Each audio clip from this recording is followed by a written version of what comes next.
Recipe ডিমের ভাপা। ঠাকুরবাড়ি রান্নাঘরের সিরিজ থেকে নেওয়া আমার এই রেসিপি একদম ভিন্ন স্বাদের। এই ডিমের ভাপা কিন্তু ডিম প্রেমীদের জন্য একেবারেই স্বর্গ। এই ডিমের ভাপা একবার খেলে অন্যভাবে খাবেন না, কথা দিলাম। এক থালা ভাত এক নিমিষেই শেষ। তো ডিমগুলোকে সেদ্ধ করে নেবো আর এদিকে পেস্ট বানিয়ে নেবো।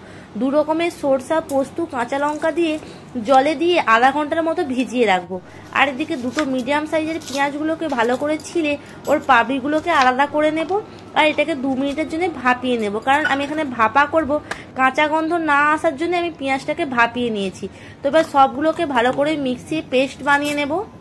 এবার এই পেস্টের মতো পরিমাণ মতো লবণ, হলুদ আর সর্ষের তেল দিয়ে দেবো। সর্ষের তেলটা কিন্তু একটু বেশি দেবো, কারণ ভাপাতে সর্ষের তেলের পরিমাণটা একটু বেশি হয়। তো আবার ভালো করে মিশিয়ে নেব। আর ভাপাতে যেটা মেনলি লাগে সেটা হচ্ছে কাঁচা লঙ্কা। তো এখানে কিছু কাঁচা লঙ্কা কেটে নিচ্ছি। আর এদিকে আমার ডিমগুলোও সেদ্ধ হয়ে গেছে। তো ঠান্ডা জলে আমি ভালো করে ঠান্ডা করে এরপর খোসাগুলোকে ছাড়িয়ে নেব।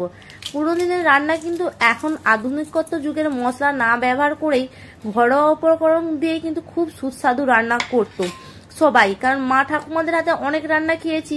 এখনকার যুগে যে আধুনিকত্ব মশলা ছাড়াই তাদের বাটা মশলা বা ঘরোয়া মশলা দিয়ে খুব সুন্দর রান্না বানিয়ে দেয়। তো আমি ডিমগুলোও কেটে নিয়েছি। এরপর আর কিছুই না, হলুদ গুঁড়ো আর সামান্য লঙ্কা গুঁড়ো দিয়ে ডিমগুলোকে ভালো করে মাখিয়ে হালকা করে তেলে ভেজে নেব। আপনারা না চাইলে এরকম না ভেজে ডাইরেক্ট ভাবে আপনারা ভাপা করতে পারেন, কিন্তু ভেজে নিলে এর টেস্টটা আরো ভালো আসে। এরপর তো ভাপাতে কলা পাতা লাগবেই। তো এখানে একটা টিফিন বক্সের মধ্যে কিছু কলা পাতা দিয়ে ওর উপর ডিম আর বাটা মশলা, ওপর দিয়ে কাঁচা লঙ্কা, সর্ষের তেল দিয়ে দেখুন একদম পুরো পারফেক্ট পুরো ভাপার মতো হয়ে গেছে না, দেখুন কত সুন্দর লাগছে। এর ওপর দিয়ে দেবো একটা গোল করে কেটে রাখা কলা পাতা।